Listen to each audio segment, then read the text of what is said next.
here, because leaders from across the globe are beginning to gather in Davos, Switzerland for the World Economic Forum as President Trump's threats against Greenland loom large. Overnight, the president posted on social media, like within the last 2 or 3 hours, that he spoke with the NATO Secretary General about Greenland and agreed to meet with the various parties in Davos. On his push to control the territory, Trump added, quote, "There can be no going back." The president also shared what he says are messages with French President Emmanuel Macron, where he writes, quote, "I do not understand what you're doing on Greenland." MS Now has reached out to French officials for comment, but it seems like these texts are actually real. They come despite mounting resistance from European leaders, where Trump told reporters last night he doesn't expect much pushback on his Greenland plan. Not sure what gives him that idea. He also claimed he does not care about the Nobel Peace Prize. That comment comes after text messages between Trump and the Prime Minister of Norway, showing the president linking his lack of prize to his Greenland push. Writing in part, quote, "Considering your country decided not to give me the Nobel Peace Prize for having stopped 8 wars plus, I no longer feel an obligation to think purely of peace, although it will be always predominant, but can now think about what is good and proper for the United States of America." I want to play more of what the president had to say last night about that and his Greenland ambitions. Watch. No, I don't care about the Nobel Prize. First of all, a very fine woman felt that I deserved it and really wanted me to have the Nobel Prize, and I appreciate that. If anybody thinks that Norway doesn't control the Nobel Prize, they're just kidding. They have a board, but it's controlled by Norway, and I don't care what Norway says. But I really don't care about that. What I care about is saving lives. Well, I don't think they're going to push back too much. Look, we have to have it. They have to have this done. They can't protect it. Denmark, they're wonderful people. And I know the leaders are very good people, but they don't even go there. And, you know, because the boat went there 500 years ago and then left, that doesn't give you title to property. So we'll be talking about it with the various people. Securing the Arctic from Russian threats is important to you. Why are you upset about NATO allies thinking that, more seriously in Greenland by holding military exercises? Well, that wasn't a military. They sent a few people. And they say they sent them not for me, but to guard against Russia. But, NATO's been warning Denmark for about 20 years now, longer than that, 25 years. They've been warning Denmark about the Russian threat. And it's not only Russia, it's also China. So we'll see what happens. But let's put it this way. It's going to be a very interesting Davos. Going to be a very interesting Davos. That is what we call a tease. Joining us now on set, national political reporter for the Wall Street Journal, Ken Thomas. Okay, before we get to the Davos of it all, the fact that we have the President of the United States tweeting out or posting out pictures of his screenshots of a conversation with the French president. I mean, again, I always love to be invited to the group chat. I'm just not used to us getting this level of insight into the way that these world leaders are allegedly texting each other. But it is notable the way that Macron is criticizing what Trump is doing in Greenland while also trying to do the ultimate compliment sandwich of saying, I like what you're doing in Syria. We have other things that we can work on. Let's get together and have dinner in Paris soon. It just shows the way that Trump is going to be going directly into this wall of people who are trying to convince him to do anything but what he's doing on Greenland, to get the sense that it's actually going to work. Yeah, this is a window into the EU strategy here to try to avert this crisis, to try to shift Trump off this position to the best possible extent that they can. Macron is probably the leader among the G7 countries that has the best relationship, the most long-standing relationship with Trump. So I think it's interesting that he was the one to send that message. Now, as you know, in the text, he invites the president to have dinner in Paris, to have a meeting there. The president's not scheduled to go to Paris. Yeah. He's going to be leaving for Davos tonight. We expect him back on Thursday. So, this is a window into, the strategy and the attempts by EU leaders to try to, try to make a sense of this problem that they faced with Greenland. This otherwise, I think, stunningly nonsensical problem, given the way that the president is going against multiple allies and trying to push this agenda and being quite open about the fact that he's willing to use economic coercion, potentially military coercion. I know he likes to leave that on the table, but the skittishness that it evokes because of how unprecedented a movement like that would be just cannot be underscored enough.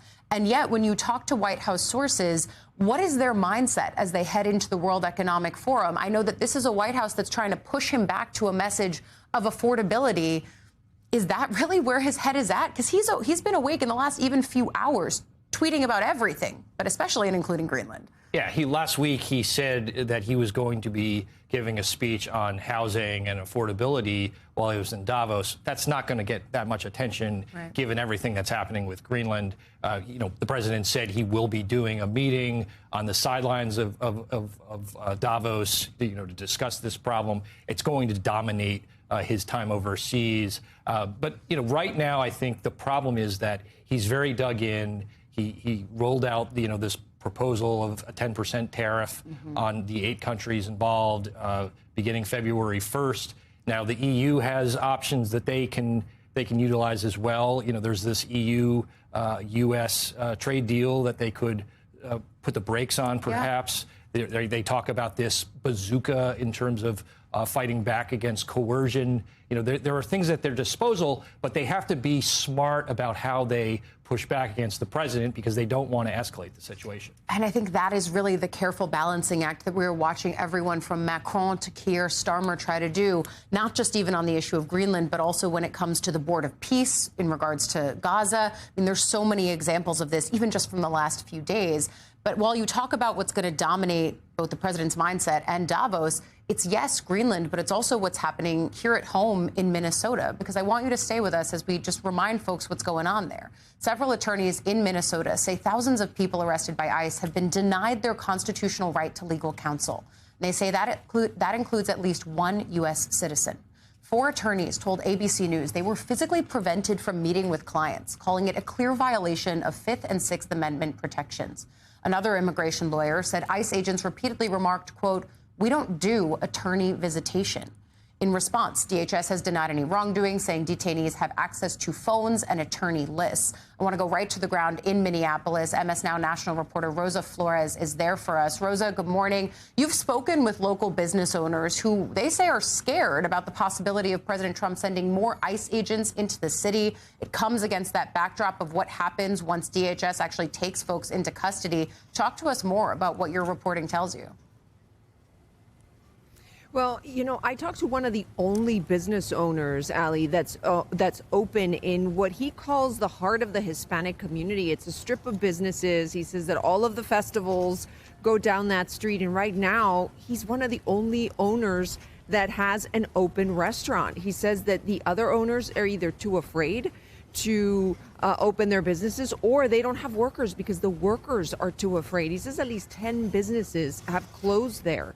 Now, one of the things that I asked him about was his clients, who was actually going to the restaurant. And from being there, I can tell you that it's mostly delivery drivers. People are not going into the restaurant. It's delivery drivers that are delivering to homes. And he says that while he will keep his restaurant open for now, he says that there is a limit to his ability to keep that restaurant open. Take a listen.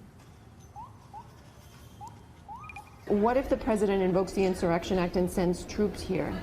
Sería la gota que derramó el vaso, porque pues ya todos, en ese caso ya no saldríamos nadie, porque ya no. He says that would be the straw that would break the camel's back. He says that he's seen how even American citizens, protesters that are speaking out, have been treated badly by immigration officials or by police.